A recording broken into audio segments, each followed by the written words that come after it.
2013 at 5 p.m. Jay, can we have roll call, please? Yes, you may. Commissioner Morgan? Here. Commissioner Vidor? Here. Commissioner Vartanian is absent. Commissioner Garpetian? Here. And Chair Shire. Here. Thank you. Item number 2 on the agenda was the posting of the agenda. This took place on or before Monday, August 12th, 2013, on the bulletin board outside of City Hall. Third on the agenda is the approval of the meeting minutes from July 22nd, 2013. Are there any comments or corrections? No. Okay. Did you? No. Okay. I just had one correction. Item number 2, the date should be July 17th instead of August 17th. That's the one we corrected already? Okay, great. That should be on your final version Yes, to I sign? saw. Perfect. Okay. Other than that, could we have roll call for the approval of the minutes? Commissioner Morgan? Yes. Commissioner Vidor? Yes. Commissioner Garpetian? Yes. Chair Shire. Yes. Motion is approved. Excellent. Okay, number 4 on the agenda, oral communications. This discussion is limited to items not part of this agenda. The speaker is limited to 5 minutes. The commission may question the speaker, but there will be no debate or decision. And today we have one under oral communication. Sean Bursell. Good afternoon, Madam Chairwoman and members of the Commission. My name is Sean Bursell, and I'm with the Glendale Historical Society. And I'm here tonight to announce that our tickets for our 2013 home tour are now on sale, and they can be purchased at the glendalehistorical.org website. This year's home tour is called Classic Casa Verdugo, and it is featuring the Casa Verdugo neighborhood, which is essentially from Brand to Jackson, Stocker to Mountain. It was one of the earliest areas of Glendale that was developed, and it is has an incredibly diverse and rich set of homes in that area. And we have 5 homes on the home tour, all pre-1920s homes in different styles. And it's going to be a great event because one of the homes is the Casa Verdugo restaurant that was the home of the Casa Verdugo restaurant from 1910 to 1921, and we're going to have kind of recreate the ambiance of Casa Verdugo there. We're going to have the Border Grill food truck selling lunch. We're going to have a musician in the back playing guitar and Spanish songs on the guitar. And so we think that's going to be a very special addition to the tour. And as I say, we have 4 other homes on the tour. Also, on September the 19th, we're going to have a lecture in conjunction with the home tour, September 19th at the First Church of Christ Scientists, the Christian Science Church, on the 1300 block of North Brand. That'll be from 7 to 8:30 on Thursday, September the 19th. And, we're going to disclose some very interesting things about the neighborhood. Even if you think you know the neighborhood, I guarantee you we're going to tell you some things that you don't know. We've rediscovered the original location of the first Casa Verdugo restaurant, and there was some uncertainty about that. There's a house in the neighborhood that was moved from North Central to the neighborhood in 1923, so we'll tell you about that. And the author of Zorro, Johnston McCulley, lived in one of the houses in the neighborhood, and we'll tell you about that as well. So that's Thursday, September the 19th at the First Church of Christ Scientists, 7 p.m. So I hope everyone will join us for the lecture and the home tour on the 29th. Thank you. Excellent. Thank you very much. Agenda number 5, comments from commissioners. Are there any comments today? Yes, I have some comments. Yes, I attended the Glendale Historical Society's annual event. It was a great turnout, and Sean, you did a great job, and congratulations on the award you received. And the weather was nice. We had a little tour of the barn at the Duke Jones Park. It was a great event. I want to congratulate them on event well done. And also, I had a tour of Rock Haven, and along with my good friend. And I hope we can open the dialogue on Rock Haven and start talking about it and see what has to be done to that property, because it is deteriorating. It's being cleaned up right now. It's kept clean and it's kept well at this point, the best that the city could have done it. But I think we need to have this dialogue open. I know the money is tight, the times are not that easy at this time, but we have to allocate some funds or raise some funds to at least fix the roofs on some of those buildings, because even the tarps that cover the roofs are torn apart and wind is blowing them away and they're deteriorated. So the more water damage we have, the more deteriorated the buildings are going to get, and they're going to get to a point that you can't save them anymore. I mean, same thing happened to the library building over there, and it has to be torn down. It's boarded up right now. So I don't know how do we go about this, but my suggestion is to want to put it on the agenda if we can open at least a dialogue to see what can be done, where can we raise some funds, and where can we get some funds or grants for this property, and what is our plan in the near future. That's all, Madam Chair. Thank you. Okay, thank you. And we are all aware at the city level, up to the city manager level, that Rockhaven is a site of great interest to the people of Glendale and to the city, and I believe we'll be moving forward in discussions about its future with various constituent groups and people who are interested in the site sometime in the near future. So You'll keep us posted on a future agenda. sure. Thank you. Any other comments? Well, I think Commissioner Garpetian pretty much said everything. I would like to also say I was at the Glendale Historical Society's annual meeting, and it was fabulous, and I'm happy that they put it in North Glendale, and we got to sit out in front of the Miss Naget barn with the grapes and everything else, and it was well attended, and it was a lot of fun. I thank you. By everything else, do you mean wine? Yes. Thank you. Thank you for a great Clarify. event. Okay, with that, we'll move on to number 6, old business, which today we have none. So that'll be number 7, new business. 7A, this is proposed installation of rooftop solar panels at 955 Rosemount Road. This is a Glendale resource number 73, and this is under design review due to a Mills Act contract on the property. Right, and I just wanted to give a little background before I introduce the owner, Scott Warren, who's going to walk you through his proposal to put solar electric panels up on the roof of 955 Rosemount. I believe I've briefed the commission, but I'm not sure if it was everyone who's sitting here today, about kind of the state law that relates to solar installations and design review of any kind. And based on state law, which wants to encourage people to use alternative energy sources, and in particular solar energy panels, the state has prohibited local municipalities from conducting design review on solar installations. Our review is limited to the aspects of those installations that could involve life and safety and health issues, basically. So in general, in the future, in fact, I believe in the staff report I said we can expect to have more applications coming in for solar installations in our historic districts and on our Glendale Register properties. Just today, strangely enough, I approved one, which follows a line so far in which the applications we've been looking at in historic districts are for installations that don't really have any impact on the street. And that's kind of our borderline threshold for our review in historic districts. But the question will come to me at some point, or to us at staff level, for someone who wants to put solar installation in a historic district on the front-facing slope of a roof that faces the street and is completely visible, and we're not going to be able to say no to an installation like that. We can work with the applicant. We can, the state gave us the official term, we can cajole. We can, try to find the best location possible. So far, that's been working out when we've worked with applicants, but it's not always going to be the case, is my sense.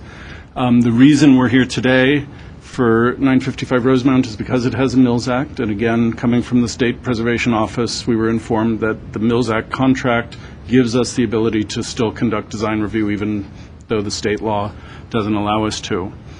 That said, I think Mr. Warren and his solar company have done a really good job trying to minimize the impact of this installation.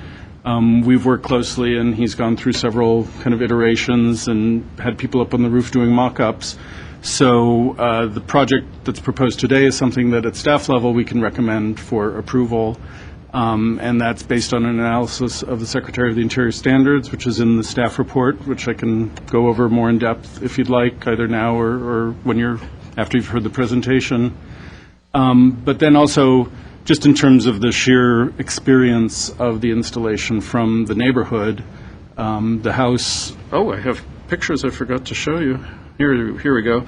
As you can see, the house is raised up several feet above street level, and then it itself is a tall house. So from the front, which is often the facade that we care most about, this is not going to be visible per the applicant's mock-up and experience, working with his team up on the roof. There is, and this picture doesn't show it, but here, the applicant will show you, there is an eastern-facing roof. So this is the south-facing slope that's over the front facade. Over to the right, there's an eastern-facing slope where there will be, I believe, 8 units are proposed, 8 solar panels are proposed. And those will be somewhat visible from 2 locations that I kind of detailed in the staff report and the applicant's slideshow. He'll take you through that. And we were still able to make the finding that those areas of visibility are so limited and so unlikely to cause an abrupt change in kind of the look of the neighborhood or the experience of Rossmoyne. I forgot to mention it's in the Rossmoyne Historic District, that we can make a finding that it won't have an impact from the street in any significant way. And then looking at the Secretary of the Interior standards, it's also a very reversible installation where all of the existing tiles are going to remain on the roof. The panels are going to float more or less right over those tiles. And if in the future someone decides to take this off, if it stops working, if who knows what's going to happen, when the thing's taken off, it's going to look the same way it did before. So unless you have any questions for me, I'll introduce Scott Warren. Great, please. I have a quick question. Oh, for good. So our review today is just a courtesy review. Oh, no, you have binding design review because of the Mills Act contract. So you can say, yes, this is acceptable. You can say, no, we don't find this appropriate. Or you can ask for the proposal to be modified in some way, if possible, to achieve whatever goals you think are appropriate for the house. So staff is recommending that we think it meets the Secretary standards, which is kind of our threshold for review. But the commission, you have binding design review here.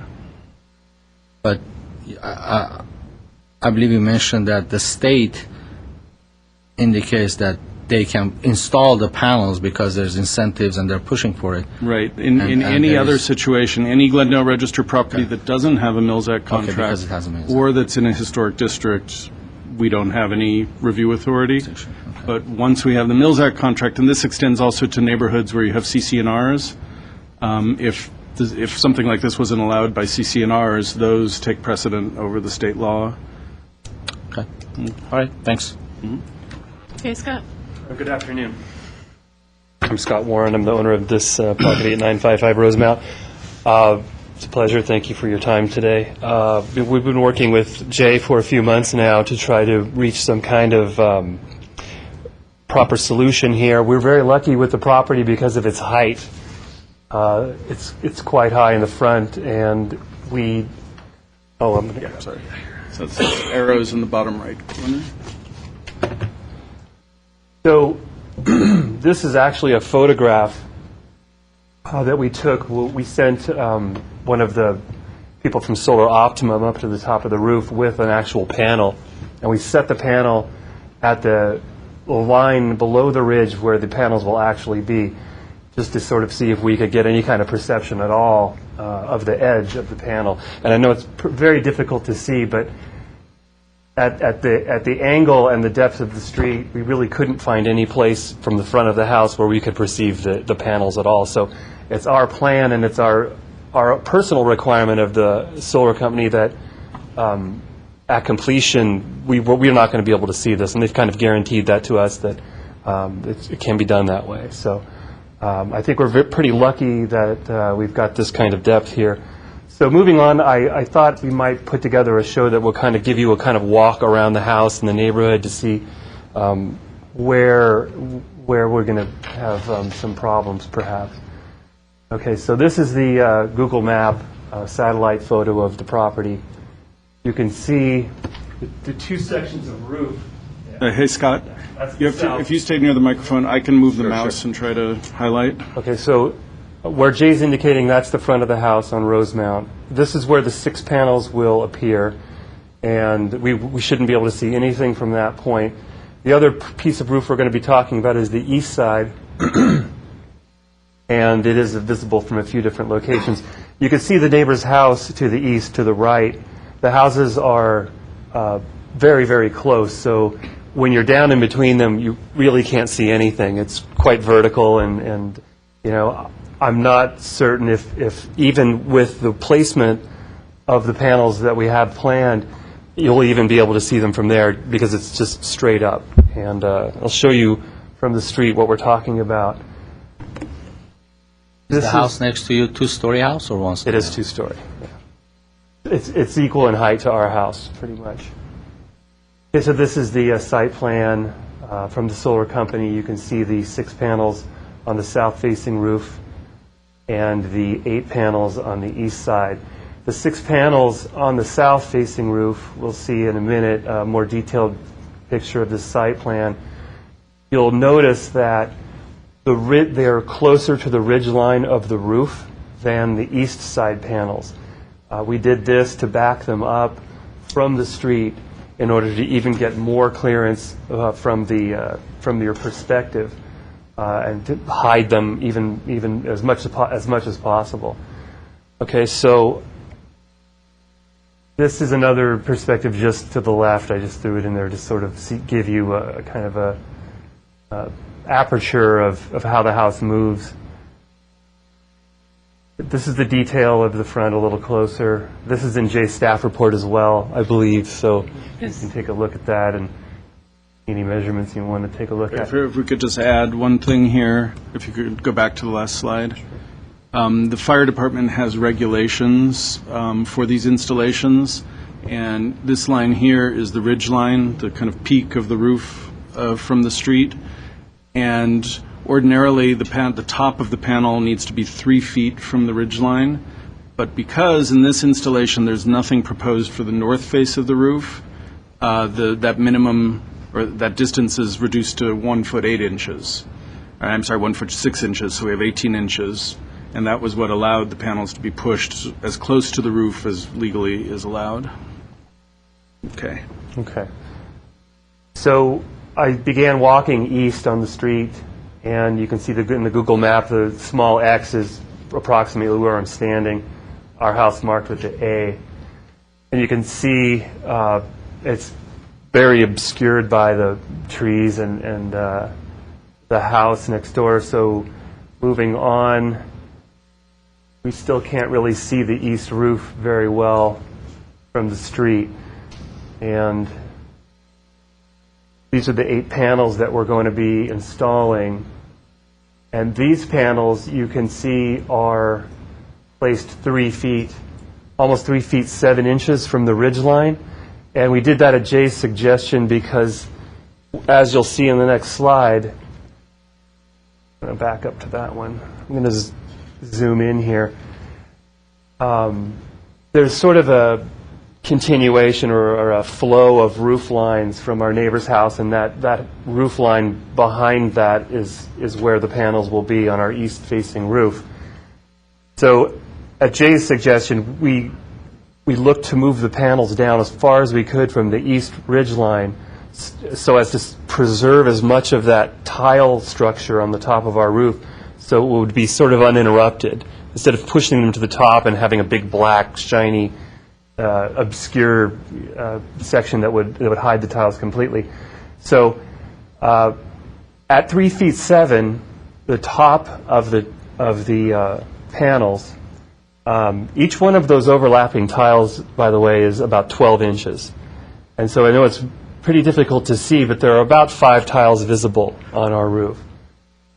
So you're going to count about approximately 3.5 feet down from the ridge. The amount of panel that we estimate we'll be able to see will appear pretty much as a very small black rectangle, I would suppose. And I'm guessing that from the vantage point that we're looking at here, it's not going to be very perceivable, because this is the view from Loretto. This is the intersection down the street where the roof finally appears. And you can see how small the roof line is. And I think just from the diminishing perspective here and from being on the street, even the small rectangle that I might see in this zoom will probably disappear. So that's kind of our guess of where we're going to end up in the end. It's our desire, too, to keep the house as looking as original as possible. So the solar company, has sort of gone along with the idea that we're going to have this outcome. So from up here, we're going to move around to the back. This is from, you can see the red X in the bottom left corner on the map. This is from the Hillcroft and Loretto intersection that is above the house.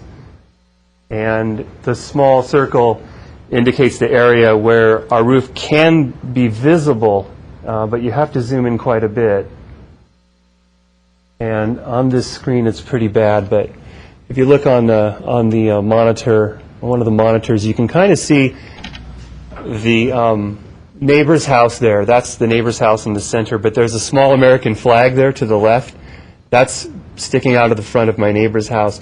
Just to the left of that is my east roof. So there's a small section from there that you might be able to see a little bit of panel. So, and these are the only two vantage points that we could find. Actually, there is, I think, a potential third vantage point. So if you could go back 4 or 5 slides, I included this in the report. It's when you're in front of your neighbor's house. If you could go back to that slide. So from this vantage point, if this tree weren't here, generally when we consider visibility, we assume that maybe the tree's not always going to be there. We believe that this is, you can sort of see right here where I have the cursor pointing, is the leading edge of the eave of Scott's house. And if you go to the next slide, please. Again, here behind this elm or whatever that is, there may be a little bit of visibility. What we are expecting is that from those vantage points, and go back to the one with the edge, this one, this is when they pushed the panel all the way down to this is actually the front of the house, but this shows what it looks like when the condition is at the edge. So my best sense is that if those trees ever kind of go away or get thinned out in some way, this would be what would be seen. You wouldn't see the black shiny part of the panels, but you'd see the kind of the frame that wraps the panels. And I believe it's your intention to paint those out in... Yeah, the solar company is going to try to match the color of the clamps that are going to hold the panels to the roof tile color. So it's going to sort of disappear. Is that a mock panel? It is. This is the one that we put up there. So you didn't, like when you're building a second story, you put up story poles so you can kind of really visualize. Right. You think about, maybe mock panels in the position where you're planning to put them so that we could take a view of what would be seen from the different vantage points. Yeah, this panel was actually on the roof when they did that shot from the front. Right. So you have to accept that on faith because you can't see it, but the goal is... Okay, It's a little difficult. So the view you showed of the two sequential roof lines actually has the panel. no, Not that one. Yeah, we were still going back and forth about the positioning at that point, so we weren't able to get that shot. So it's unfortunate now thinking about it, but the solar company were kind enough to come out that once, but I just didn't catch that in time. So One question before you move on. The mock panel, is it sitting on the brackets or is it sitting flat on the roof? it's sitting flat on the roof, but And the actual panels are going to be how much higher? the actual panels are sitting, as I understand it, the top of the panel will sit 6 inches above. Above the roof. Yeah, Because above the they have top to, of the the brackets, they have to connect it to the tile itself, not... Right. I do have a little, I don't know if you, I just distributed you. a cut sheet, and if you look at the upper right, there are a variety of attachment methods. The company makes a special bracket or a special mount for a Spanish tile roof so that it kind of hooks under the tile, comes out, and then rises up so that it gives you the support there. And the idea is that the tiles are all going to be kept in place, and then the brackets kind of come through the tile and come up. it also preserves I can't explain as well. The guys, when we met, explained that a little bit better than I think I can.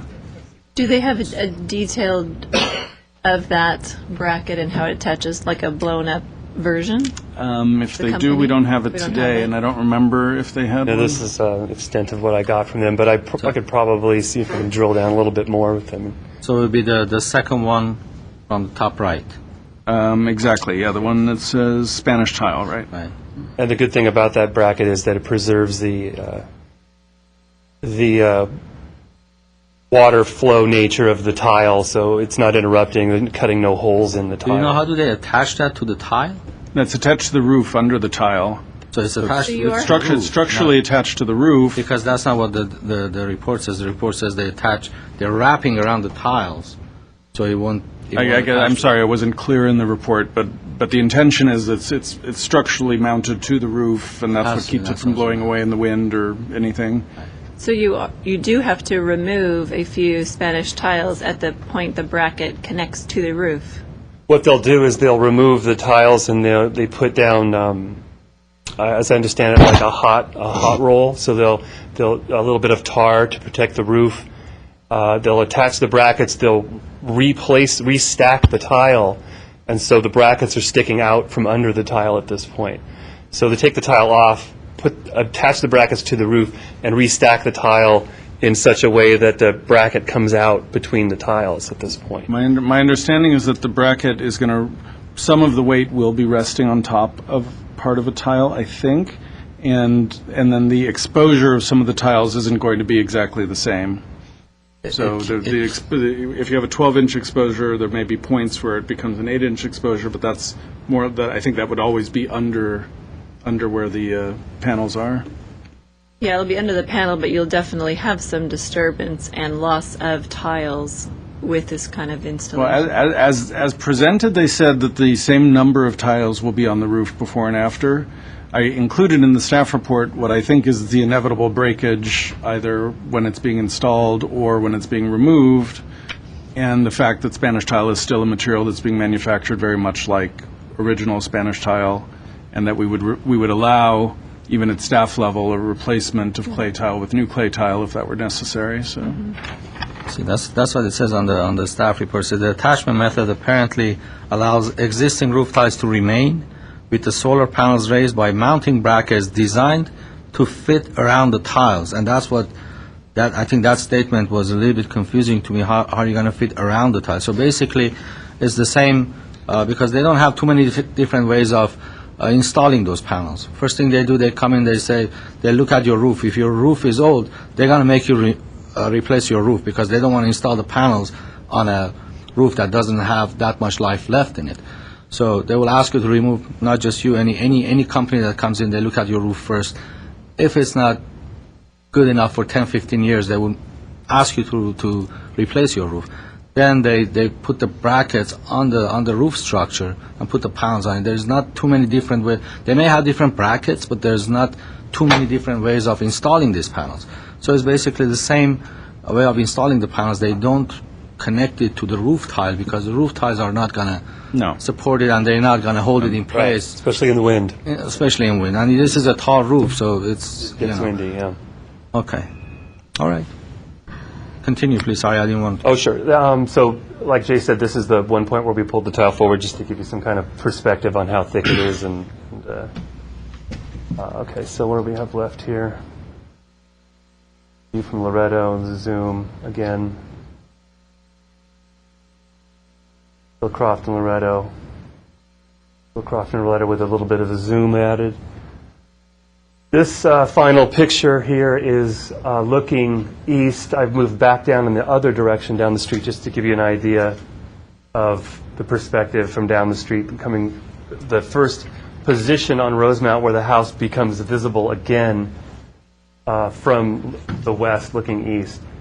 And for your use to kind of get an idea of how high the roof is and where the panels might be hiding. That's all we have in the slides. And then if I can add, I forgot to mention the condition that we wrote into the report, which is that if the actual installation differs significantly from the expected visibility that we have at any of these locations, we would bring the applicant back to the commission to either see if that added visibility is either something the commission could accept or if they'd have to modify the installation. And Scott's agreed to that. So we are taking a risk that it won't turn out the way we think it will. So we're going to make sure that they follow through with our plans. Scott, and maybe this is for Jay, there's a 300-foot notice of this modification made in the community, right? No, we haven't noticed this. Okay. I was curious as to what your neighbors think, or if you've had any discussion, and I thought that was part of the formal process. Yeah, actually, we haven't moved historic preservation design review completely into the DRB. It's a transition we're definitely planning to make. And then this was not noticed, and it would be a 500-foot radius if we were going to be doing that. It was agendized, and the agenda was sent to the homeowners association, and we haven't received any letter or comment from the homeowners group. But you're right, we didn't actually notice this. Is that the norm? Or what is the process if there's a modification to a building? Since I've been here, we've never noticed commission design review issues. We are moving in that direction because now that we have a significant number of homes in historic districts, and we're expecting that we're going to see more and more design review applications coming in. So our plan is to move in that direction. And Alan Loomis has something to offer here.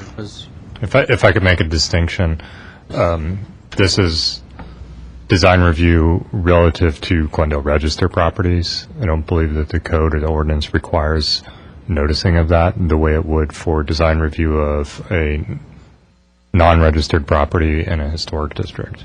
We've only had one case in any event where we've had a design review hearing by HPC for a property within a historic district. In that case, it was a new house that was replacing a non-contributor.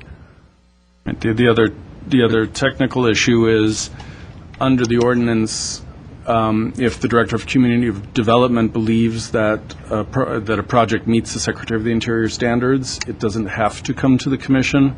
But I certainly chose to bring this to the Commission because it's the first time we have the opportunity to discuss this issue, and the fact that this case could set some level of precedent for how the Commission considers solar installations on Mills Act properties. Well, I'm a little confused. So if you have a non-contributor house and you're replacing it or you're making a modification to it, you send notices to 500 to a radius of 500 feet. Mm-hmm. But if you have a property that has Mills Act on it, the notices won't go out? Not necessarily. It depends on the project, the scope of the project, if there was a large addition, if there was a second floor being added. We have certain thresholds that we've written into our ordinance that require Historic Commission design review. And in the future, and this is a new ordinance, or new provisions of the ordinance that got approved last December, so we haven't had any cases that have come up since then. This case would probably sneak below the requirement of noticing, although in hindsight, now that it's been brought up, it probably would have been a good idea, but it's not a requirement under the Glendale Code. And we did notify the homeowners association. So I think that there should be noticing for any project in historic districts because... Well, the code's not written that way, and we have to give staff latitude to approve things that don't even come to the Commission. We have exemptions from Historic Preservation Commission review for many projects, and this is comparable to our design review board and design review process in general. And what we try to do in historic districts, and we tell all of the owners of properties in districts when they're considering whether to become a district or not, we're going to try to treat you as similarly to design review outside of historic districts as being in a historic district. We try to make it a really parallel process, recognizing that there are some differences. Scott, can I ask you, just, and you don't have to answer if you don't want to, but do the neighbors whose houses were shown it, do they know what's No, we haven't, we were not at that point yet. We haven't discussed it with anyone. One quick question. This is just for my information. I know these panels are getting more efficient and efficient on daily basis. These 14 panels, how much of a power are they going to generate for your house? How big is your house? How many square footage? What's the square footage? I don't have it with me. It's under 2,500, I believe. But what's the purpose of it? That's what I'm trying to understand. what's the purpose of the panels? Of the panels, yeah. Well, we got very interested in the solar because it seems to be like in the city we're seeing a lot more of it, and my wife got very interested in the idea of using the sun, the energy for the house.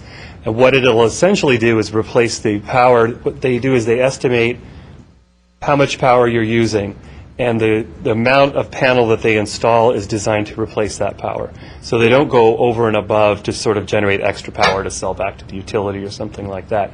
So it's designed to replace the power you're using currently. So these 14 panels will do That's that. what the solar company is estimating we need. That's interesting. Because, Right. Sorry. sorry, go ahead. Are you willing to share the return on investment? How many years would you? It's about 5 years. 5 years. We may have to do, I don't know, we don't know what the condition of the tar paper is under the roof. So when they take the tile off, we may have to do a little bit of refurbishing there, because I have no idea when the last time anyone looked at that was. So. How old is your roof? Well, when we bought it 2 years ago, the former owners told us that the roof had been redone in the last 10 years, but we're not quite sure. Just looking at the roof, there are a few broken tiles here and there, and so we've been evaluating whether or not how far we want to go with, replacing old tiles and maybe getting under there and replacing the paper and making it look a little bit neater and replacing those cracked tiles. So we think in the last 10 years they had got underneath there, pulled them off and restacked them as they do, and put a little bit more of that cement in there, but we're not sure. Did you pull the permit history on your home to see if there's a roofing permit? Did not, no. That might be a good idea to help Yeah. you figure out the age of your current roof before. So you know what you're getting into that you might have Right. to do prior to these panels. Yeah, the tiles I think have been there for quite a while. It's what's underneath them that we're not Yeah, quite that's sure about. that's what matters actually. Roofing tile is really just decorative. Yeah. Are there any other questions? Just of one, Scott? Yeah. one question. The panels themselves, they couldn't be on the interior roof, like the north-facing roof and the, We looked into that, and the problem there is they have to pitch the panels to face the sun. okay. And what they would do at that point would be have some brackets in there that would be pretty ugly from the back of the house. Okay. So we decided to try to find a way to hide them as much as possible. Can you share a little bit about your views on conservation, historic, and energy, and how those align, being in a registered property and now also wanting to get the benefits of solar power? I'd be curious. Well, the house, as far as sort of a refurbishing project, we are probably going to. We have a very, very old electrical panel on the house, and so in the spirit of this whole project, we were going to hopefully include that new panel in there. What's exciting about it is that you have a house of this age and of this character, and you can put something like a solar panel that's very modern, addresses needs of the community and the city, and uses the resource, and you probably won't see it. It won't really affect the character of the house, because the house is very beautiful. We're very interested. We made a lot of, done a lot of painting, a lot of refurbishing, and trying to clean things up. And it's a big house, and it takes a lot of work. So, we're very, very dedicated to keeping the character of the house. We don't want to have panels sticking out and making it look horrible. We also don't want to make the neighborhood look any worse. We've been looking around at houses in the area that have panels, and the profile seems to be quite low, and we're pretty confident that it'll look okay in the end. Really, unless you're looking hard, you won't find it. That's the idea. Any other questions for Scott Warren? I'm good. Thank you for your time. Thank you so much.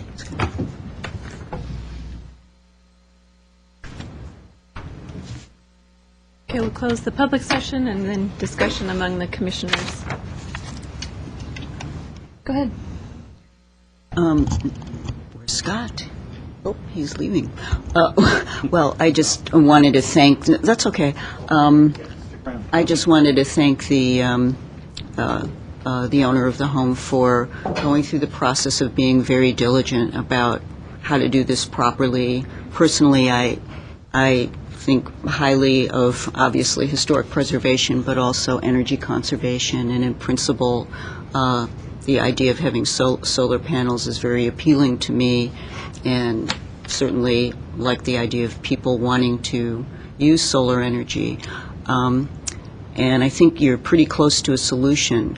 What I'm really struggling with, and I'll just ponder this in the public domain for a minute, is that with historic districting, we always have talked about the wonderful thing about it being that it's, the sense of community, and that you have kind of a collective interest in the beauty of the neighborhood, and, people talking to one another and knowing one another, and that it really spurs interconnectivity amongst people and homeowners. And so I'm really surprised to hear that the notification process hasn't been affected for, it just seems like an odd technicality that for the Mills Act properties or for the contributing structures that the notification process isn't in place versus non-contributing structures or properties that go to the regular design review board. And I know what the values behind a historic district is, and the neighborliness and the neighborhood orientation, and so I just can't get beyond that issue to actually make any kind of a decision about whether this project should go forward, because I'm stuck on that right now. I did not realize that was the case, and I should have known, but somehow I didn't. That took me by surprise. So I just want to defer in my opinion on the solar panel project. Just to remind the commission, the ordinance that you reviewed last year and that was approved by council specifically indicated that items that or work that meets the Secretary of the Interior standards can be called exempt from Historic Preservation Commission review in the same way we exempt things from Design Review Board. I obviously brought this here specifically because it's a very interesting issue. I think it's an important issue. Also with the caveat that our historic districts may be filled with solar panels in the next 5 to 10 years that we have absolutely no control over. So in my mind, the question was that weighed on me a little bit in terms of bringing the applicant to the commission, because we may be holding him to a very high standard, and I think we should, because it's a Mills Act property. And I do think that they have addressed that to the point that we can, I think, make a solid case that it meets the standards. And we do have notification requirements that we recognize now that we're going to be very careful about in the future. We really haven't had, since I've been with the commission, and I can't speak much before that, but it's been over 6 years now. Most of those years have been during the recession, so we just have not had a lot of work happening in our historic districts, and we recognize at staff level that that's going to be changing. So we fully expect that we're going to be noticing all projects that are required to be noticed. This one falls into that kind of gray area. If I may as well elaborate, part of the confusion is that this is both a contributing structure in a historic district and it's a Mills Act. The reason this hearing is in front of you is because of the Mills Act contract that is governed under Section 15 of the Municipal Code, which outlines the Commission's authority regarding the Mills Act and properties, whereas the noticing requirements and design review subject for historic districts falls under Title 30. So we're following Title 15 related to the Mills Acts, which doesn't have the kind of requirements on noticing. Whereas Title 30, if this was just a modification to add windows or an addition to a contributing structure, it'd fall under Title 30 and we would notice it. Which, if I can add something, the Mills Act is a contract between the city and the owner in a contractual relationship. I'm not sure that the opinion of the neighbor wall of interest really should weigh in the decision-making on a city contract with a property owner. It's just a courtesy. I mean, Of course. I understand. It's not that the neighbors have to make the decision, but as a courtesy to the neighbors within that maybe 300 feet radius, a notice should have gone out and let them know. I understand. I don't know why it's not in the code that if it's a Mills Act contract, you don't have to have the noticing and there's a... No, that's not the case. On certain projects on a Mills Act property, we would be required to notice the public in a 500-foot radius. And we would do that. And I appreciate the gentleman's, he's trying to use the solar panels, and I appreciate that. I understand that, but I'm not against it either. Unfortunately, they don't make invisible solar panels yet. Yeah. But hopefully the day will come. But and I'm not against him or anybody else to use the solar panels and install solar panels. But I think as far as our job to make a decision, I believe that we have to have we should have sent notices out to the neighbors. They should. It's not that they would come in here and oppose it, but as a courtesy, it should have gone out. And again, I don't know what the difference between. I'm new. Maybe I asked too many questions. That's why. And the difference between the Mills Act contract that does not require to send notices out because city is the decision-making body. That was the first question I asked. That is this a courtesy review or is just a decision-making review? That's what you indicated. It's a decision-making review. And I wanted to know when is it that staff can make the decision, and it's a discretionary decision, and when does it come to the? Well, it's always a discretionary decision, whether it's a staff decision or a commission decision. If, for example, these panels were very visible in the context of the front elevation, I would have made a finding that this does not meet the Secretary of the Interior standards and would have required mandatory commission review. And at that point, hopefully, we would have made the decision to notice it. But we're not, because this is a potentially exempt issue, and we've brought things to the commission in the past that are for the commission's consideration, though though the commission has binding design review on this situation, it still falls into a gray area of whether it needed to come to the commission. But because we've chosen to bring it to the commission's opinion and view on this trumps the staff opinion. If the commission felt it didn't meet the Secretary of the Interior standards for whatever reason, that would be the finding, and you would vote possibly based on that decision. And as far as the visibility from the street, I don't know how is it going to look because the mock panels are set right on the tile, flat on the tile, and the actual ones are going to be 6 inches above it. Oh, no, they're not going to be 6 inches above. They'll be 6 inches above the roof deck. If that, I'm not sure what that dimension is, but the bottom of the panel is going to, if not touch every tile, it's going to be raised just above the tiles. It's going to look similar to this picture here, where the leading edge of the panels would be visible from the street in front of the neighbor's house. Okay. I have a And question. they would be at the roof line edge on the east side, but on the south side, they would be a few feet back and therefore Yeah, they'd be not several visible. feet back, yeah. Mhm. And that, the photograph was taken with the mock-up in place. We have to accept on faith, Yeah. but, I'm curious, when you notified the homeowners association, was there any follow-through or? No, it's the standard feedback notification or- that they receive every agenda. They receive. They receive all of It was the a agendas. notification of We the didn't agenda of specifically the say that this- HPC. Oh, okay. Yeah, It we wasn't- don't notify individual homeowners groups. We notify all of the homeowners groups. Right, okay. It's their responsibility to So it see. was the hey, standard it's meeting notification for today's meeting? agenda that goes Oh, out. okay. So they can see the topics, and if they have a concern, typically they would write a letter, appear here today, or, Right. This is the Yeah, the meeting- president of each homeowners association. Generally, I think. Okay. Some of them have PO boxes. I'm not sure. Yeah, okay.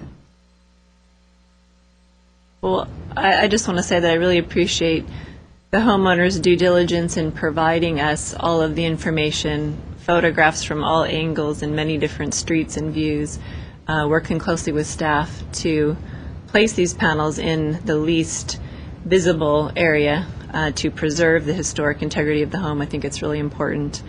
I really appreciate, staff bringing this before us today because they didn't have to, and I think it's, being the first one, it's really important for us to understand where we may be headed with solar panels, what the state says about, potentially that we have no really review.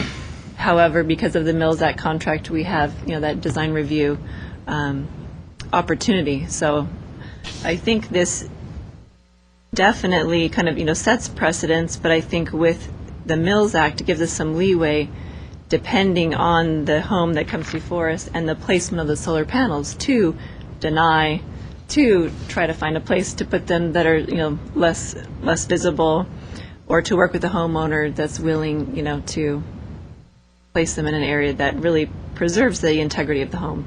As you look at Glendale, we have 100 resources, almost 100 resources. That's it.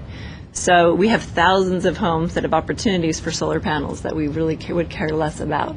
And we have 100 Glendale Register properties that really are preserving the history of Glendale. So I think we need to take a look at that really, really closely and really carefully. And with each opportunity that comes before us, weighing, is this the right thing to do with this resource? And are the panels in such a place that really are invisible, or the impact is so minimal that it really does still preserve the resource?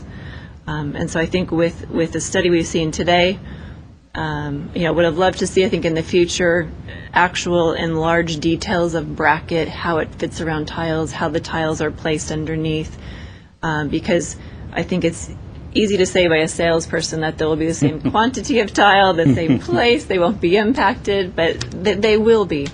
And it will look different, and there will be tiles, quite honestly, missing in places and or scooted closer together or farther together. So I think in the future, I'd appreciate that kind of in the report from the applicant, just so we have all the information at our fingertips.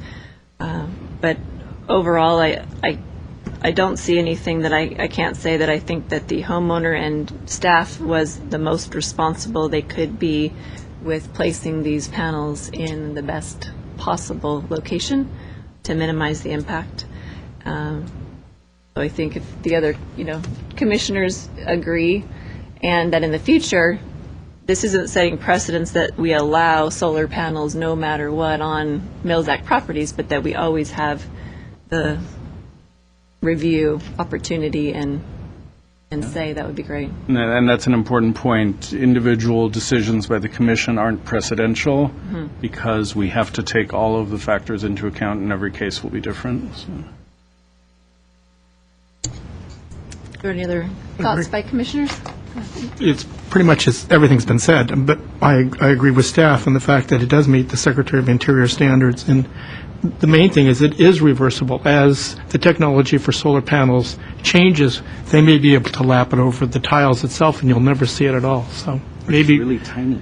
yes, which is really tiny. Maybe at this date, it looks like this, but 10 years from now, we may not even be able to see it. But I think we do want to have solar panels and go towards that for the city of Glendale.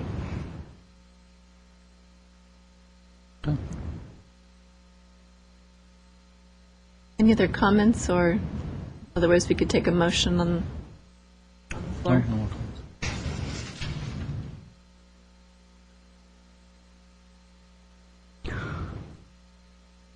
if you make the motion, please remember, and this is again moving toward design review standards from DRB, the staff recommendation was to approve with a condition. So you have the option of not including that condition, making another condition, or, of course, not approving it. Or asking for it to be returned for redesign if you thought there was something that could be tweaked that could change the way it's being presented to you. Yeah, thank you for the reminder. I think the condition is key, especially being the first one, that it does look as presented today when the final installation is complete. And if not, we have opportunity to make changes or modifications. That is on page 3 of your report if you wanted to.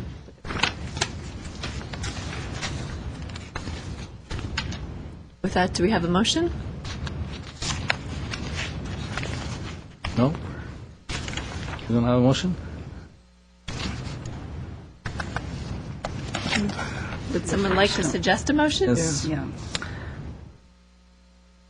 I'll make the motion because I believe the homeowner's heart is in the right place, and I believe he cares about his neighborhood and preservation and everything else. I think he's in a right track. I would make the motion, but I wouldn't have made this motion with this information, to be honest with you, because those pictures, they don't do justice to this project. I was on the corner of Loretta and Rosemount this afternoon, and those pictures are, I don't want to say they're deceiving, but they're different than when you stand there and look at this. I drove the area quite a bit this afternoon just to have a fresh mind. I think you would need to have a better detail. Like, if we're going to sit here and vote on a project, if it doesn't come to us, it doesn't come to us. It's up to the staff to bring it to the commission or not. But if it's coming to the commission, we expect a little bit of better detail as to how this is going to look on the roof with the panels. This aerial photos, hand-drawn aerial photos of the roof structure with the panels on it, it doesn't tell me much. And the details on these brackets, it doesn't show how is it going to sit on the roof. But again, just because I believe and I trust the homeowner, I will make the motion to approve this project to move forward with the conditions. But I would just ask you as a neighbor to just let your neighbors know what's coming up, because and for the future projects, I think it's just the right thing to do to notify the neighbors, send notifications out. There's nothing wrong with, even if it's a Mills Act contract, send the notifications out. I don't see why not, because they should not be exempt from that option, because I believe the neighbors would want to know.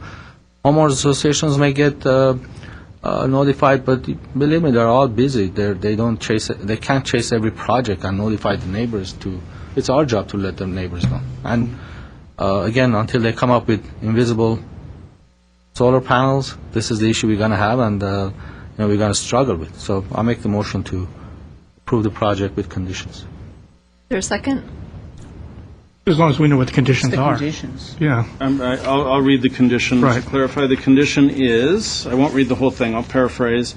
After completion of the installation of the panels, the applicant is obligated to contact staff. Staff is going to make a site visit and verify whether or not the installation meets the proposed level of visibility that the commission has taken into consideration. If it does, the approval stands. If it doesn't, the applicant will be required to come back to the commission to show the proposal as installed, unless he agrees before that to modify it to a level that would meet what the commission saw.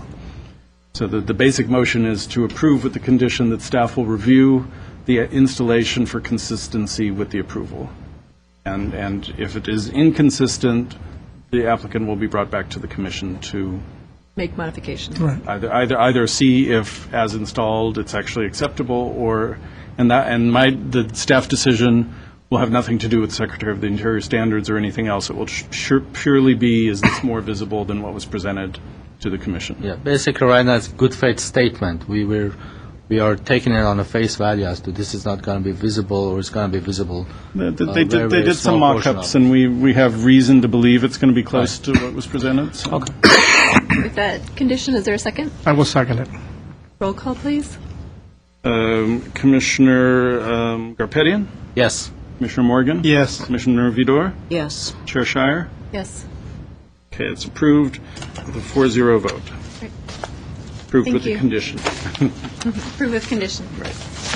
Would you let us know when the project is done? Sure. So we can drive by and take a look at it, please? I will add an update to an agenda whenever that happens. And then just so the commission knows, I will, this is the first time we're dealing with this. We have certain requirements in terms of noticing that we're going to try to follow as closely as possible. So I take very seriously your concern, Commissioner Garpetian, about noticing. But we're kind of bound by certain rules. And so we will notice in certain situations and we don't in others. In general, major projects, and we have those defined in our ordinance now, are going to be coming to the commission, and projects that are called minor alterations or routine repair and maintenance won't be coming to the commission necessarily, though we do at all points, as does staff for DRB cases, we can always kick something up to the commission if we think it falls into a gray area, if it's a building of such prominence that we want to make sure there's public input. So those will be on agendized public hearings. So. Thank you. Okay, with that, we'll move on to number 7, letter B, review of proposed changes to the Glendale Municipal Code 15.20, and this is the historic preservation section. Right. And with that, we have one speaker. This is when you need to squeeze that noticing it. There's one speaker on this topic. If I could Do you want to go first make the first? staff presentation, Okay. and then the Thank you. speaker can comment. Copies of this.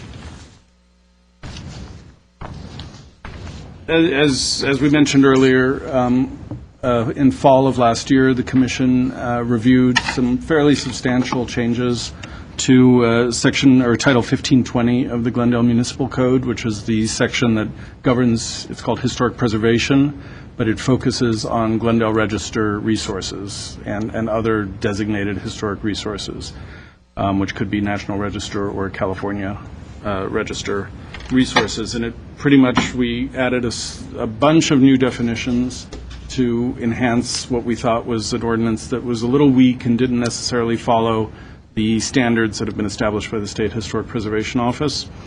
Recently, as we've been thinking about various issues, we recognized that there was kind of a gap in something or an aspect of the ordinance that we just hadn't anticipated. And so we have presented to you for review a proposal that really is focused on character-defining features and what is a character-defining feature. It's a term we use in historic preservation all the time. It's a term that you see regularly in your staff reports for Glendale Register nominations. But we realize that the nominations that you are seeing today and that Council is ultimately approving are very, very different from old designations. The first 37 properties on the Glendale Register had been on the Glendale Historic Preservation element since 1977 and only got codified as Glendale Register properties in 1997 when the Glendale Register was established. All of those properties were brought onto the Glendale Register in one city council meeting where there was no individual staff report written about each property. It was basically just saying this property meets this criterion, and this property meets X, Y, and Z. And so we realized that we have a number of resources for which we don't have any list of character-defining features. As we were thinking about this, we recognized that this extended to protected interiors, which was a new definition that we included in the revision from last year. And it also didn't extend to protected landscape features, which was also a definition we added last year. So it was something we were thinking about moving forward, but we didn't think about what we already have on the register when we did the last set of revisions. So just to walk you through this report, and I believe you had strikeout draft as well as a clean draft for your review. This is still under review by the City Attorney's Office, so this is a draft that you're reading. I got some initial feedback that indicates that they're very Their view is very close, that this is very close to what the final product will be. There may be some tweaks to the language, but the concepts are all going to be included. What we did was we added a definition for character-defining feature, which we worked on looking at other ordinances of cities that do have this definition. We tweaked it to kind of meet our needs and the language of our ordinance. Since this is an important part of this proposal, I'll read the definition for the commission if you'd like. Yes. A character-defining feature is a prominent or distinctive aspect, quality, or characteristic of a designated historic resource. Designated historic resource is defined in the body of the ordinance. So it's a distinctive aspect, quality, or characteristic of a resource that helps convey its physical character and historic significance. Character-defining features may include, but are not limited to, structures, spatial relationships, architectural elements, decorative details, building materials and finishes, protected landscape features as defined in this section, and/or elements of protected interiors as defined in this section. So the important language there is including but not limited to, because we can never give a full list, but we want to give an idea of the scope of what we're thinking about. So a character-defining feature, you often think, oh, that's a piece of a building, an element of a building, which it definitely is, but we also want it to be, it is a building, it is a garage, it's a wishing well, it's a fountain in the backyard. It can be many different aspects of a property. It can also be materials and finishes. So a specific finish could be identified as a character-defining feature. It could be a protected landscape feature, and the only one that comes to mind is the recent designation we had for the Colonial Revival House called Colonial View on Kenneth Road, where there was the very elaborate concrete backyard feature, the waterfall and the walkways and the bridges. So that was, it wasn't called out in that staff report as a protected landscape feature, but it's called out as a character-defining feature, and it would automatically be seen in the future as something that we've identified. So this is the definition. Then the important part, and there were a few cleanups in the rest of it where we were making sure that protected interiors specifically were included, because we talk about the exterior generally of Glendale Register properties, so we didn't want it to be forgotten that if a protected interior is identified in a staff report or later, that it could be included. So we add information to the definition of protected interiors and protected landscape features to discuss the fact that the Director of Community Development can, for a property that doesn't have a list in a staff report, look back at the property and identify what its character-defining features are. So this takes into account those first 37 designations that we have, as well as any other early ones where we have kind of limited staff reports for the project. Skipping forward to page 4, we added an important section to the duties of the Director of Community Development. Originally, there was just one duty listed there, but we added that one of these new duties would be the identification of character-defining features. And then the most important section is a new section, which is 15.20.035, which is on page 5, which is the identification of character-defining features. And this is a two-part identification. The first part says that these features may be in a list that's in a staff report that was approved by City Council when the property was designated. We make sure that it's clear that that list is not the be-all and end-all, that it's subject to modification. Imagine if we had a house that had kind of a nice, elaborate, big cedar tree in front of a wall. That tree goes away, and we're like, oh, there's a stained glass window behind there that we just happened to never notice, you know, when we toured the property, when we wrote the designation report, something like that. We don't want true character-defining features to kind of not be accounted for in the future just because they're not in the staff report. And so we have the included but not limited to caveat as well.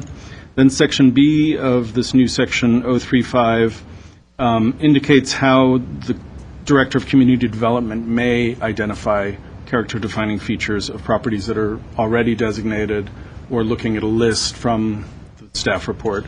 And the important language here is that there's a rebuttable presumption that specific features that conforms to the definition of character-defining feature And rebuttable presumption means that if the owner disagrees and says this is not a character-defining feature, we could then bring it to a public hearing for discussion. If the owner didn't agree with the director's take on that.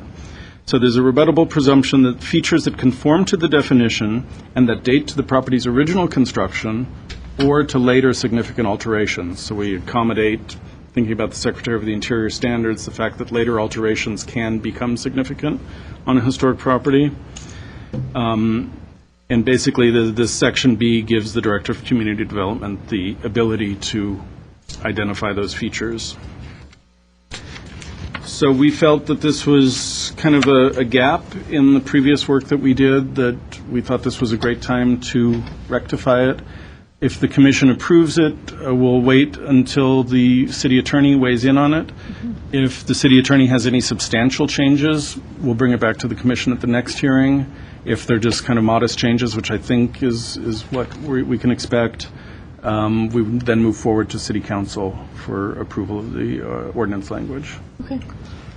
Do you say anything about style with respect to defining features, such as that defining features often evoke a specific formal architectural style? Yeah, usually our staff reports say that, the property retains many significant character-defining features associated with the Tudor Revival style. We don't want to have style listed in here because the character-defining features are what make the style. So if you think of a Tudor Revival house, a character-defining feature is a steeply pitched roof, front-facing gable, half timbering, mixture of textures through use of brick, stone, stucco, wood, bands of windows. All of those things would be individually identified. And the reason that we do that is we think if someone wants to replace a window on their Tudor Revival house and it's identified as a character-defining feature that it has a horizontal band of windows, but the windows themselves have a vertical emphasis, which we usually work into the staff report to some degree, then we can focus on that character-defining feature and say, we're sorry, but you have to come to us with a proposal for a window that conforms to this feature and how it relates to the style of your house. So I'm not sure, unless you have an idea. Most definitions of character-defining features wouldn't speak to style because the features themselves are what identify the style. No, I wasn't suggesting that we list all the styles. Right. The only place I think you could use the word style in the definition of character-defining feature, in that sentence, you use the word characteristic, helps convey the physical character. I was wondering if in that sentence it would be better to say that it helps convey its physical style, architectural and historic significance. Helps convey its... Rather than physical character, would it be appropriate to say it's physical style, architectural and historic significance? Physical style isn't exactly a physical thing. Style is the aggregate of all of the pieces that come together. I can see possibly, and we also have other provisions in the ordinance before that says, a major alteration is a change in style. That's kind of built into our language already. Maybe just adding the word architectural and historic significance? We actually use that term fairly often to help convey its architectural and historic significance and its physical character or appearance. Yeah, I think we could certainly add and architectural. One other problem with using style specifically is we have houses that are hybrids of multiple styles, and then how do we, deal with that? We'd want to, if the owner said, well, my house is partly Spanish, so I think it's very appropriate under your language to kind of move the rest of the house in that direction, and we would want to say, no, actually part of its character is this merging Well, of that's styles. where the architectural and historic significance, the two things giving equal balance, I think would be... I think that makes sense. Does that cover your concern more or less? Yeah, Great. it's good. So can you read that sentence then? So, character-defining feature is a prominent or distinctive aspect, quality, or characteristic of a designated historic resource that helps convey its physical character and its architectural and historic significance. Yeah. Great. Good. Thank you. Would you like the rest of our comments now, or do you want me to have the speaker speak first? I think speaker, and then, yeah. So let's hold off on comments for a minute. Sean Bursell with the Historic Society. Madam Chairwoman, members of the Commission, I'm Sean Bursell with the Glendale Historical Society, and the Glendale Historical Society supports these proposed changes. We think they would be beneficial definitions, clarifications, and authorities that will add greater clarity to the ordinance. Thank you. Thank you for your support.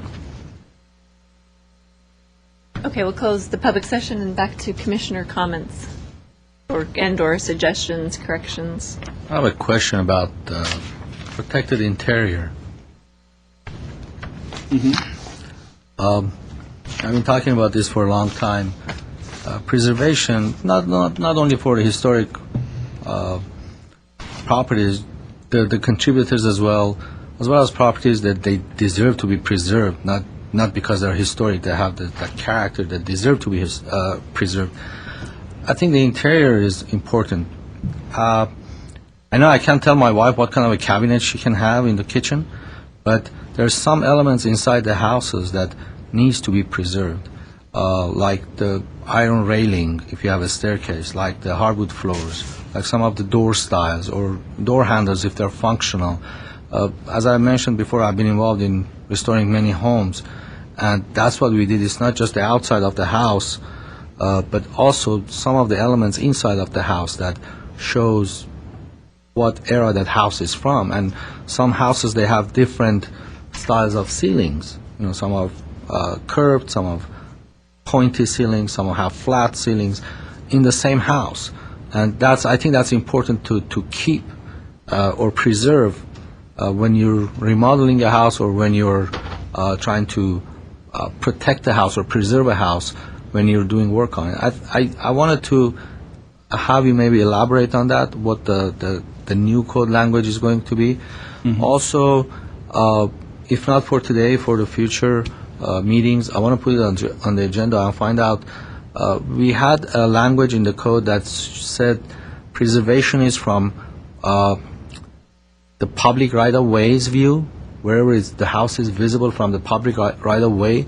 And I had a little issue with that at that point. I still do, because if it's not visible from the street, it doesn't mean that you can do whatever you want to it. So maybe not for this. I can address both. We can. Yeah.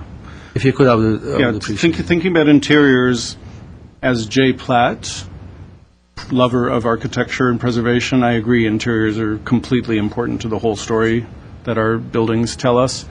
As Jay Platt, employee of the city, I can say long before any of us were here, the city decided when it moved forward with the idea of designating individual properties that we would not designate interiors or regulate interiors of those properties. So that's a much bigger discussion. It opens up a very big philosophical discussion that we'd have to have at the city council level and at the community level. I can't say that some of our homeowners or property owners who currently have Glendale Register properties would even support something like that.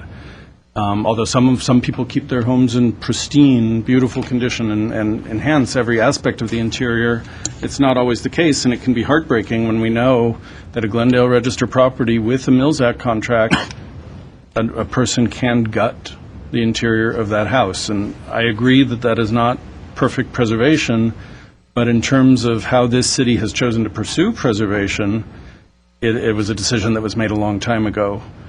We haven't heard political will from the community or from council that would change.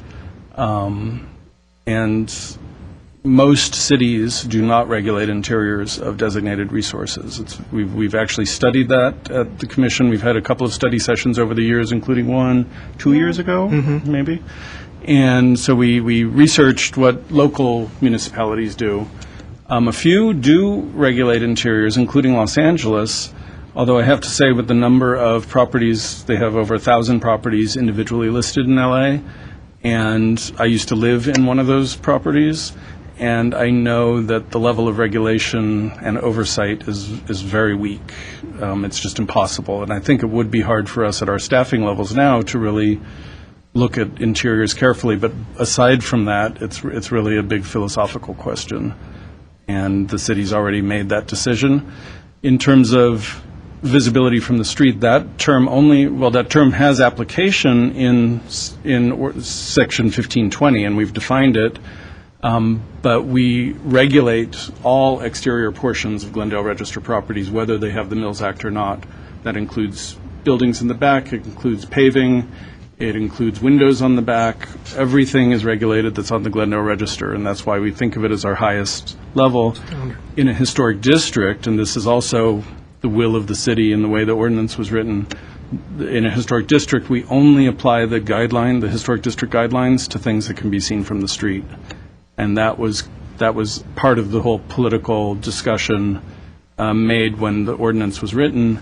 And again, that's very common in other cities for historic districts, where not every house in a historic district, even the beautiful ones, really rises to the level of being individually designated.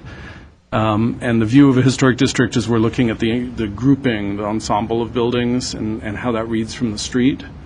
So in a district, if someone comes to me and says, I want to put a vinyl window on the back of my house, while I'm thinking, oh, that's really too bad, I have to allow that. If they come and say, I want to put a vinyl window on the front of my house, I have the ability to say no, because that has an impact that's greater than just that house. It impacts the entire neighborhood. Jay, with respect to interiors, I think I remember a while back, and we have this commissioner-generated issues list, which I don't think we're reviewing today, but the question came up, and there were some policy decisions made with respect to interiors. That was an item that we had discussed. And that was where I believe that was where we presented the kind of background, and I don't remember there being any direction from the commission beyond that, because frankly, I don't think we can go anywhere. Well, I think we had agreed that with the legal department's concurrence that in a public access situation that the owner could decide to voluntarily include interiors if they were accessible by the public. Right, and that's what we did in the last round of ordinance revisions. Our policy over the years had been to treat publicly accessible interiors of designated buildings as part of our oversight. We have very few buildings that have that issue that would arise. The one that has come up for the commission before is the Masonic Temple, where there was the lobby of the Masonic Temple, and the owners were completely open to us reviewing the work in that location. And as a caveat, or as an aside, they did their selective demolition of the arch over the entryway. Unfortunately, they found nothing. We'd seen in old photos there was a mural in the archway over the entrance from the lobby into what was the auditorium, and there was nothing there. So we don't know where that went. But when we did the revision to the ordinance last year, we recognized that was kind of a policy discussion that wasn't directly addressed in the ordinance, so we added the category protected interior in December, and that applies to that. As written before, it applied to designated buildings. What it didn't do was identify, well, what features of a protected interior. It's not like we're protecting the entire volume. Well, we probably would be, but what we're proposing in this revision is to say that there are character-defining features of protected interiors that from this point on will be identified in staff reports on the rare occasions when this type of building comes forward with the nomination. And for buildings that exist on the register, the Director of Community Development now has if this passes through HPC and City Council, the Director will have the ability to identify those interior character-defining features, and then we'll be able to protect them. So that's for buildings that are currently publicly accessible or have historically been accessible. So the new ordinance also takes into account the fact that some buildings that are in public ownership that may leave public ownership and go into the private hands still have important interior spaces that we may want to be able to have some oversight on, and this revision would allow that if it gets approved. Like the post office that, Post office would be a good example, yeah. Another great example is City Hall. Yes. The lobby of City Hall right. is not called out in any reports as being an important feature, but clearly that's historically always been a public space. And So it has little historic except for the beautiful tile floor, Yeah. so, and the volume of the space, which is why it's important for character-defining features to identify, to include spatial relationships. If someone wanted to drop a ceiling in City Hall, we'd be able to say spatially, this was an open volume where you could see the mezzanine walkway up above. picture an expansion of the council chambers. Right. I think the issue originally came up in the context of modernist homes where inside and outside, there was one home that we looked at The Daily as an House. applicant, and the idea that the integration of interior and exterior was so important in modernism that we couldn't find our way clear to separate the two, but because of the legal issue of a private home, interior being, there was some decision made at the city attorney's level about that, if I remember, or they were consulted. We may have consulted with them. You know, I'm not sure if this is a memory or if it's just kind of my view based on my understanding of the ordinances and the law.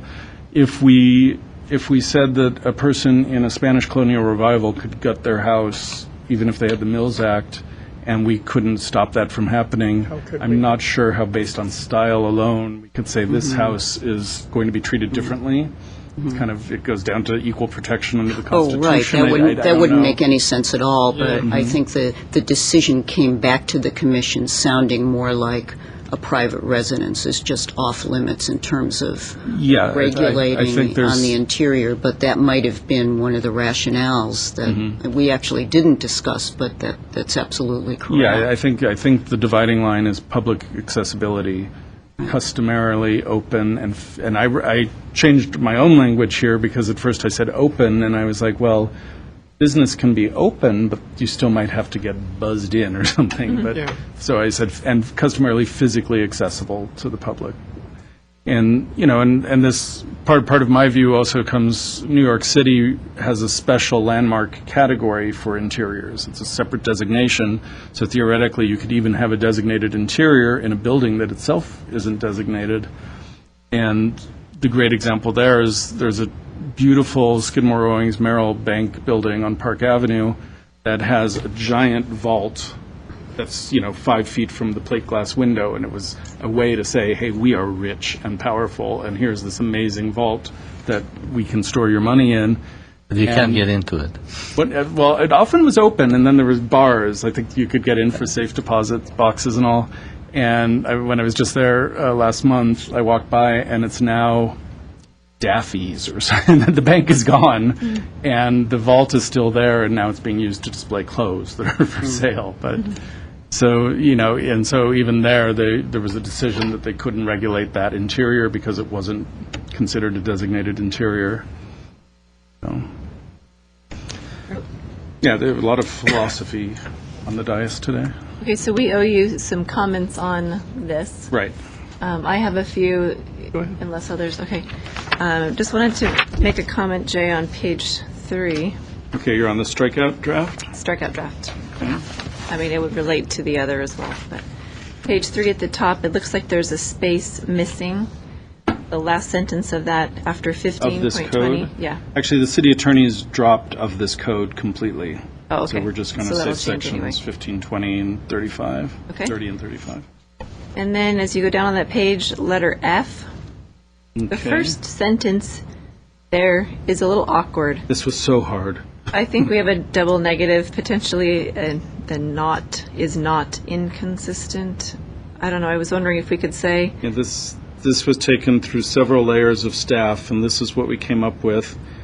I was wondering if we could say something about, instead of is not inconsistent with any finish color, something that if, let's just read, let me go. The application of vapor permeable paint or stain all cladding materials, provided that the finish does not change the existing texture of the cladding or negatively affect any finish colors or finish locations? Is that a better way to say? But would it make more sense if it said nor is inconsistent or nor is not Well, inconsistent? with all these negatives, we have to go back to the first sentence at the top under routine repair. Yes. So it means an alteration that does not conflict with ongoing eligibility, and that involves the application of paint, provided that the finish does not change the existing texture, and that... Well, I'd like his to be nor is inconsistent or nor inconsistent with any finish colors or finish location. Nor is it inconsistent with any finish color. That's better. Okay, yeah, That's that better. works. Thank Yeah. you. Thank you, Alan. Okay, then Nor is it inconsistent with any finish color and/or finish location identified as a character-defining feature. The ordinance, even before the last revision, specifically called out the half timbering and Tudor revival houses as a feature that we would regulate color on. Okay. Because in general, we don't regulate. What this is really saying is we don't regulate color unless something's been identified. And I wanted to broaden that in case we have a resource come up that where either color or the location of the color is an important feature. makes sense. Okay, so Okay, that's better, thank you. Then page 5, under section .080, or section 4, 080, letter A, section 4, okay. it looks like you have in the addition of some new text in the second line there, and/or protected interior, but then it's struck out. Right. Do you want it struck out? Because it does not appear in the final version. Yeah, we want it struck out Okay. because that's implied in designated Okay, then it's historic fine. resource. Yeah, we included it in a few places, and then I started throwing it in wherever it was, where I thought it could go. And as this was reviewed at staff, we realized it wasn't necessary in several locations because it's already implied there. Then that's fine. That's all my comments. Other than that, I agree and approve the changes. Are there any other comments, or do you need a motion to approve recommendation? We should have a motion to approve the draft. Okay. And you can add the caveat that if the city attorney makes any significant changes, we'll push this back a month and bring it back to the commission. Okay. Is there a motion? I make a motion to approve. Okay. A second? Second. Roll call, please. Commissioner Morgan? Yes, with the caveat of, Right. for the city attorney. Caveat.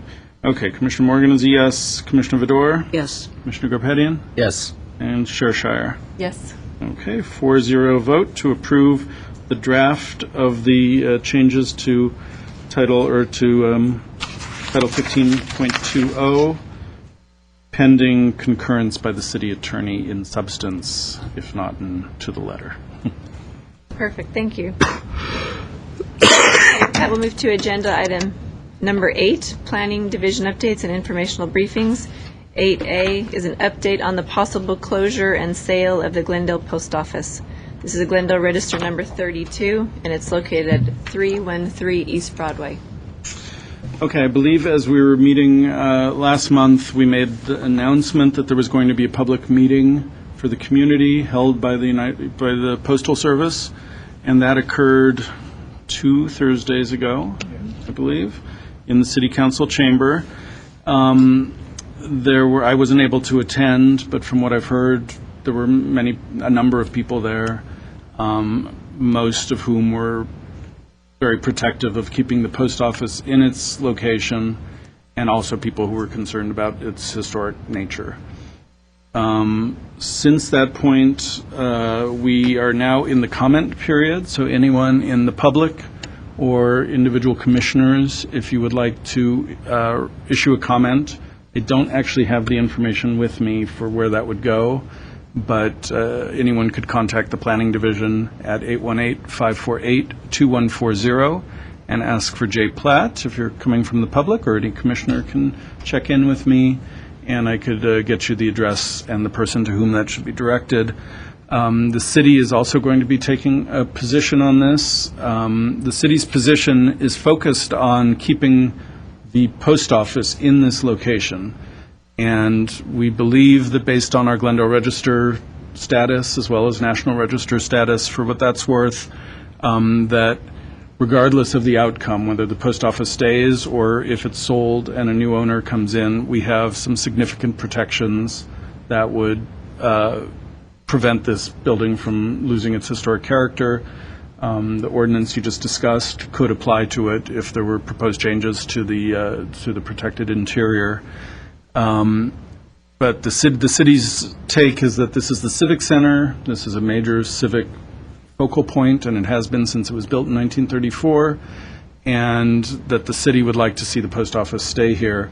I'm not sure what the scope of the resolution is ultimately going to be. The language is still being drafted. We've recommended some alternatives that be considered that may or may not make their way into the resolution, but will be discussed with the Postal Service, one of which is sharing the facility, since they are trying to scale back to about 10,000 square feet, and this building is substantially larger than that. There's the potential for shared use with either another government entity. The courthouse down the street comes to mind because we know already that they don't have enough space to kind of do some of their basic functioning. It could be a private business owner. So that would be one possibility. Another possibility would be that any decision be held until some legislation that's currently in Congress, called the Postal Reform Act of 2013. It looks at the big picture issue of the mandatory pension spending for future employees, a slew of issues that are really the real financial drag on the post office. When we think about the value of this building plus the hundreds of others of post offices, it's kind of a drop in the bucket compared to the billions of dollars that they're losing every year. So it does seem a little short-sighted to start trying to sell off these little pieces before they take care or try to take care of some of the big issues. So that would be one other alternative that could be considered. And the third alternative, which I believe they have considered to some degree, but I'm not sure at what level, would be to look at, within a mile or so, just over a mile radius from the post office, we have 3 other postal facilities in Glendale, none of which have any historic meaning. So there's the possibility that one of those sites could be sold even as a development site rather than this building, which we know, while it could be used as part of a development, it's not going to be torn down so that an apartment building is going to be built on top of the site. So that would be a third potential alternative. So these are just ideas that I think anyone who's listening could consider in terms of crafting arguments for why it seems very premature to be selling off this building if that's what they decide to do. Officially, the deal isn't done, and we're still in the public comment period. So I think it's really important for people to try to make their voice heard. In other cities, the trend is that they are told thank you very much, and many of these post offices are being sold. Although some of them are having trouble finding buyers, several of those have had to go back. The Postal Service then gives it to the General Services Administration, which is auctioning it off, which is not getting the market value for the property, I'm sure. So it's a really complicated issue. And it's unfortunate that it's hit us here in Glendale, but we're really lucky because this building's really well protected. So that's the update. I may, Madam Chair. Yeah. I attended that meeting. It was well attended, but the issue was the noticing, I think, because we were noticed on Monday. I didn't even know, and we didn't know either. So. Right, and the meeting was on Thursday, and I think. And I mentioned this, I spoke before the committee that was there, and they have 5 different locations in Glendale. Instead of closing this one down, they can close maybe another 1 or 2, which is in the same radius, 1 mile radius. And with the city building few thousand units in downtown, they would need this post office. I mean, it's not that there is no use for it and they want to shut it down. The space is larger than what they need, but they can share it as you indicated. It was all mentioned over there. Noticing was one of the biggest issues, and I think the biggest burden that they have right now is that mandatory pensions that they have to pay in advance. I don't know why Congress made them pay those pensions in advance, and that's 90% of their debt that they have right now. And I think Congressman Schiff sent his representative there, and there was a statement that Congress is looking into it, and they're going to maybe take that away, so it will ease off the pressure on the post office, so they don't have to sell every property they have. Even they have 170 properties. If they sell them all, it's not going to make a dent on the debt that they have. So selling this property is not going to help them, and they know that. A lot of times they sell it because they have no use for it. They want to get rid of it. Maybe it's a liability to them. But I think in Glendale we can use that building. The city can use the building, as you indicated. And also I offer that if that's coming up for sale, city has to have the first right of refusal. Maybe we should purchase it. And so I think some away. cities have asked for that. So that's why I don't know if there's going to be another meeting or not. I hope there is, because I don't think the community knows about this issue. Yeah, and evidently that was the meeting. So unless something changes, that's kind of out of our hands. Is this being discussed on the council level at the Well, public? I believe we're drafting a resolution for council's consideration this coming Tuesday, and it will be on the agenda. And if council votes in favor of the resolution, which is calling for a halt to the sale and a halt of the closure of this branch, then council will be on record, obviously, opposing this. We know at city staff level that there's great concern and interest in keeping the post office function in this building. And then we also know that Supervisor Antonovich is expected to weigh in favor of not closing the. But this said, in New York, the Bronx post office was sold even after very high level, up to, I believe, senators were commenting on it.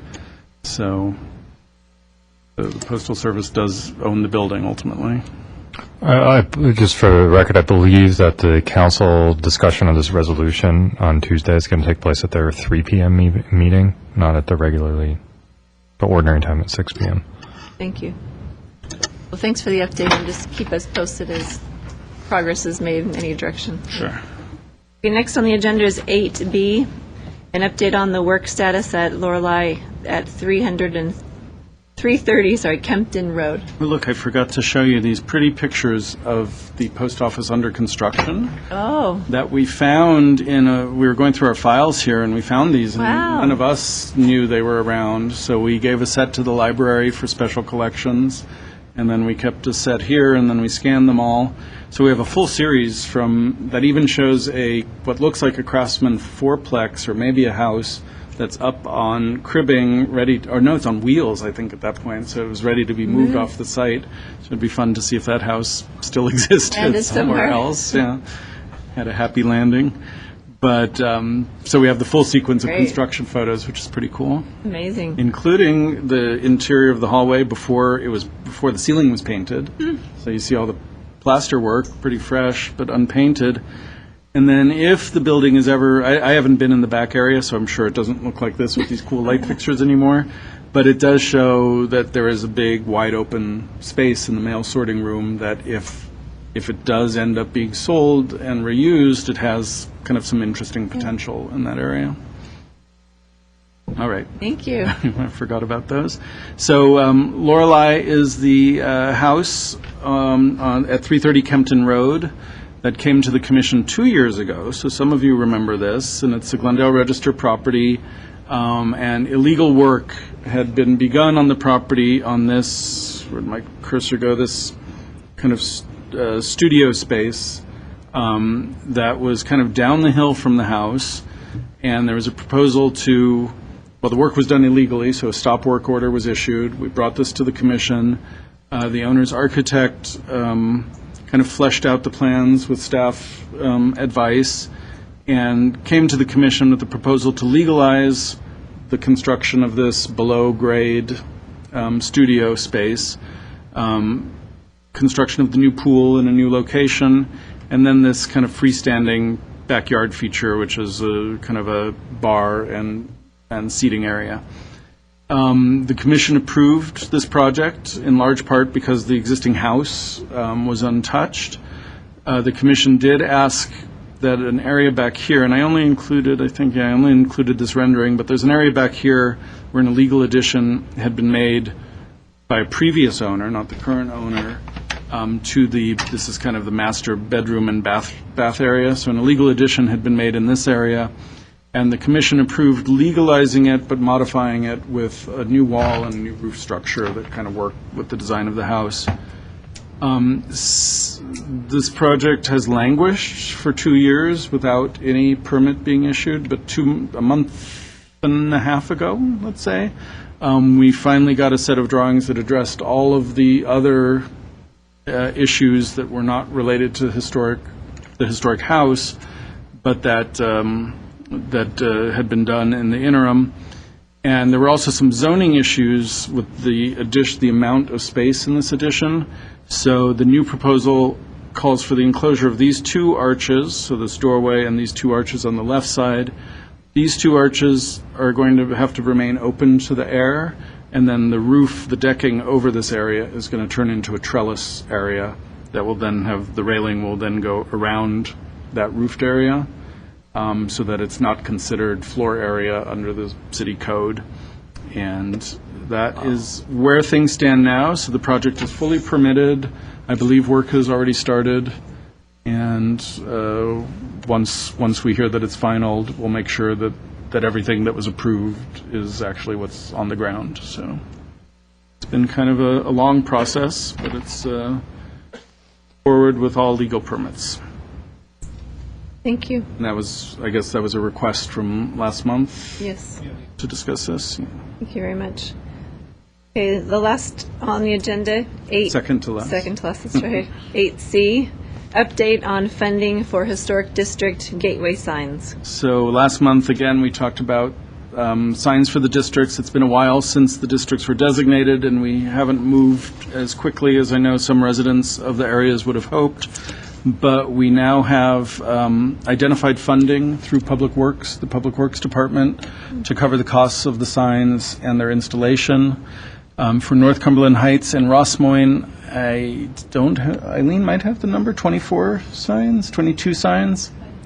26 signs, a total of 26 signs split between these 2 neighborhoods. And these are mock-ups. This isn't quite the final version. The difference between these signs and what was approved previously for the first 3 historic districts that were designated is we've kind of heeded the concerns of neighborhood residents as well as, I believe, all of our concerns when we've seen the signs, that they were just a little too small. We don't want to make them big or huge or obtrusive, but we've expanded the size of the signs from 12 by 18 to 18 by 18. So they've taken on a square format instead of a rectangular format. They'll still be attached to existing light poles, telephone poles, not telephone poles, but whatever. Almost all of these locations at the gateways, entries into the districts have some place where we'll be able to attach this, and Public Works will take care of that. I don't have a time frame yet because we're just placing the order for fabrication, so we don't know when that's going to be done. But now that we have the money and we're placing the order this week or next week, actually.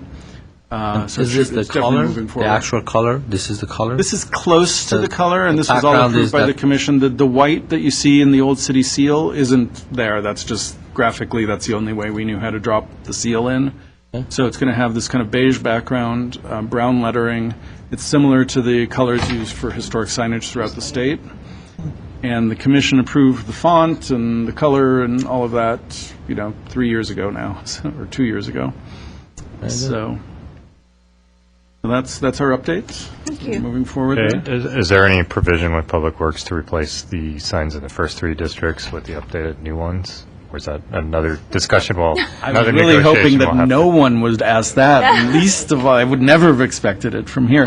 We haven't asked for that. It's not come up yet. Yeah, it's There's no funding. have to ask Rubik about that. But But The answer is probably no, but I figured why not? yeah, I think ultimately it would be nice to have consistent signs. I think it's more important that we get these up, and then we'll Absolutely. we'll look into whether we can back install.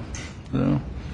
Okay, then the very last, not on the agenda, but added, is discussion about the HPC meeting schedule. Right, and we had talked over the last couple of months saying, oh, great, we're moving, the commission for several years now has been looking forward to the opportunity to hold evening meetings so that we can increase public participation. The goal was to have a 5 o'clock meeting, similar to DRB and Planning Commission, other boards and commissions. Originally, we moved tonight's meeting to 5 o'clock, thinking that we have the slot open for the rest of the year.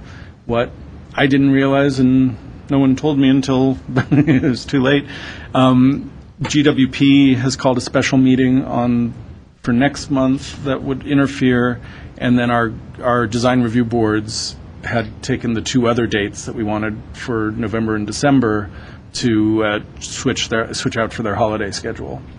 So what I propose, and I think it's the easiest, smoothest way to go, is that we go back to our fourth Monday at 2 o'clock for the coming months. We'll have to shift, as we always have done, our November and our December hearing to a different day and time because those fall right in the holiday week.